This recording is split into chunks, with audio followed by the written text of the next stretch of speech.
Critical race theory. Yeah, that's a thing. Well, fortunately, Trump banned that nonsense training at federal agencies.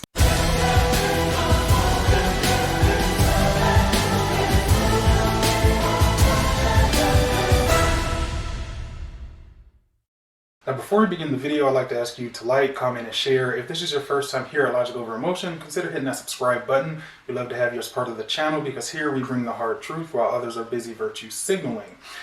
So here recently, the Trump administration announced it would prohibit federal agencies from subjecting government employees to critical race theory or white privilege seminars moving forward. Rusfalt, who is the director of the Office of Budget and Management, released a memo, and I quote, "It has come to the president's attention that executive branch agencies have spent millions of taxpayer dollars to date training government workers to believe divisive, anti-American propaganda." Vault continues, "These types of trainings not only run counter to the fundamental beliefs for which our nation has stood since its inception, but they also engender division and resentment within the federal workforce. The president has directed me to ensure that federal agencies cease and desist from using taxpayer dollars to fund these divisive, un-American propaganda training sessions."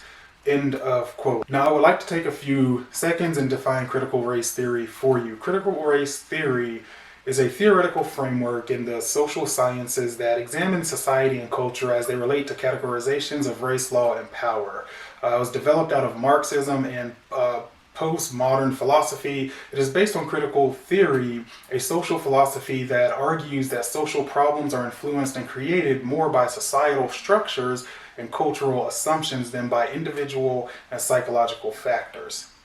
So now that that is defined and out of the way, let me state that this is theory, and we are actually spending millions of taxpayer dollars on indoctrinating people that held government jobs or that hold government jobs. This is also my issue with school of all levels, from grade school on up to post-secondary education. Schools are funded through taxpayer money, and I believe our kids should go to school to learn objective material, math, science, actual facts. However, in addition to those things, they are also being indoctrinated, which is why you see all of these crazy young people out here today in the streets rioting and carrying on. They are constantly told the world is unfair and that systems exist to hurt people, and because of these constructs, there is no way for them to be successful. I feel like theories like this are a bit outdated. Sure, there was a time when we had actual racist laws outside of affirmative action on the books.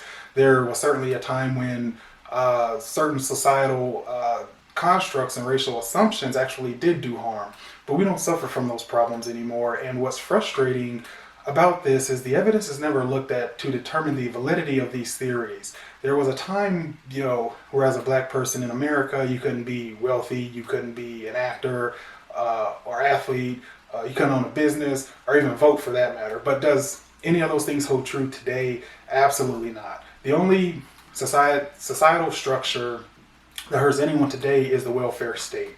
It is the cause of dependency and shortcomings that most people face today. The argument, and this is an interesting one, is that because minorities aren't doing as well as whites, there must be something wrong with the system, and that's kind of true, just not in the way that they want you to think.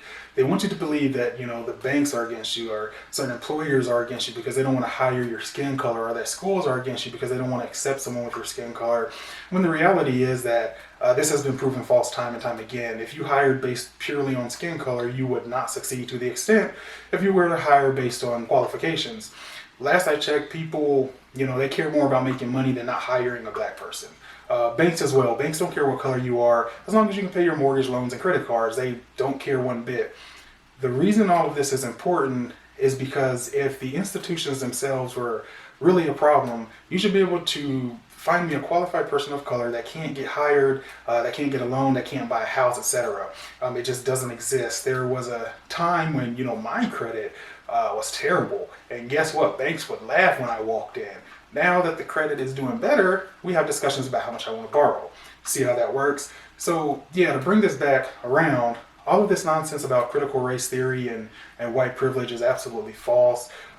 Because I don't know about any of y'all, but I have worked side by side with people of all colors, whites included, and they had to earn their way just like the rest of us.